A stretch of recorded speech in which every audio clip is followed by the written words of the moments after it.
বিভিন্ন সাম্প্রতিক জরিপ ও মাঠ পর্যায়ের নানান বাস্তবতায় বাংলাদেশ জাতীয়তাবাদী দল বিএনপি স্পষ্টভাবে এগিয়ে থাকার প্রেক্ষাপটে জাতীয় সরকারের অন্তর্ভুক্ত হওয়ার আশায় বিএনপির নেতাদের কাছে ধারাবাহিকভাবে যোগাযোগের চেষ্টা চালাচ্ছে জামায়াতে ইসলামী।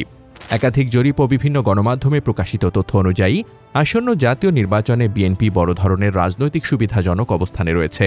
চলতি সপ্তাহে প্রকাশিত সর্বশেষ একটি জরিপেও দেখা গেছে সম্ভাব্য ভোটারদের মধ্যে প্রায় 52 থেকে 54% বিএনপি ও তাদের মিত্রদের প্রতি সমর্থন প্রকাশ করেছেন।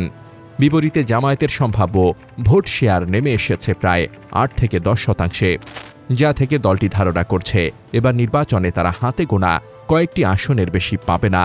এই বাস্তবতায় স্পষ্ট হওয়ার পর জামায়াত বিকল্প রাজনৈতিক কৌশল অবলম্বন করতে শুরু করেছে। প্রকাশ্যে মঞ্চে জোরালো ও আক্রমণাত্মক বক্তব্য দিয়ে কঠোর অবস্থান দেখালেও বাস্তবে দলটির রাজনৈতিক দৃষ্টি এখন বিএনপির দিকেই নিবদ্ধ হয়ে উঠেছে। রাজনৈতিক বিশ্লেষকদের মতে মাঠের হিসাব নিকাশে পিছিয়ে পড়ার বিষয়টি বুঝতে পেরেই জামায়াত জাতীয় সরকারের অংশগ্রহণের সম্ভাবনা খুঁজছে। জানা গেছে, গত সপ্তাহের শেষ দিকে জামায়াত পুরনো যোগাযোগ চ্যানেল ব্যবহার করে বিএনপির সঙ্গে যোগাযোগের চেষ্টা করে। তবে বিএনপির যেসব সিনিয়র নেতা দীর্ঘদিন ধরে জামায়াতের সঙ্গে যোগাযোগ রক্ষা করে আসছিলেন, তারা সে সময় ঢাকায় অবস্থান না করায় উদ্যোগটি কাঙ্ক্ষিত অগ্রগতি পায়নি। এরপর জামায়াত বিএনপির মাঝারি পর্যায়ের 2 নেতার সঙ্গে যোগাযোগ স্থাপন করে, যারা এবার নির্বাচনে অংশ নিচ্ছেন না।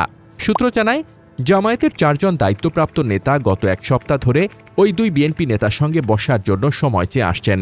তবে বিএনপির পক্ষ থেকে ওই 2 নেতাকে স্পষ্টভাবে জানিয়ে দেওয়া হয়েছে, জামায়াতের সঙ্গে কোনো বৈঠকে বসার বিষয়ে তারা সম্মতি দিতে পারবে না। এদিকে বিশ্বস্ত একটি সূত্রে আরও জানা গেছে, গুলশানের একটি রেস্তোরাঁয় ওই মাঝারি পর্যায়ের বিএনপি নেতা তার কয়েকজন অনুসারীকে নিয়ে কফি খেতে গেলে সেখানে পূর্বানুমতি ও আমন্ত্রণ ছাড়াই জামায়াতের 2 জন প্রতিনিধি গিয়ে তার সঙ্গে কথা বলার চেষ্টা করেন। তবে ওই বিএনপি নেতা সেখানে কোনো রাজনৈতিক আলোচনা করতে দেননি, তিনি কেবল সৌজন্য হিসেবে কফি খাইয়ে দিয়ে তাদের বিদায় দেন। এ বিষয়ে বিএনপির দায়িত্বপ্রাপ্ত নেতাদের সঙ্গে যোগাযোগ করা হলে তারা কেউই এ প্রসঙ্গে মন্তব্য করতে রাজি হননি। সব মিলিয়ে রাজনৈতিক অঙ্গনে এখন যে চিত্রটি স্পষ্ট হচ্ছে তা হল, বিভিন্ন জরিপে বিএনপির ধারাবাহিক এগিয়ে থাকা জামায়াতকে নতুন বাস্তবতার মুখোমুখি করেছে। আর সেই বাস্তবতা থেকেই দলটি প্রকাশ্যে এক কথা বললেও আড়ালে বিএনপির দিকে তাকিয়ে কৌশলগত যোগাযোগের চেষ্টা চালিয়ে যাচ্ছে।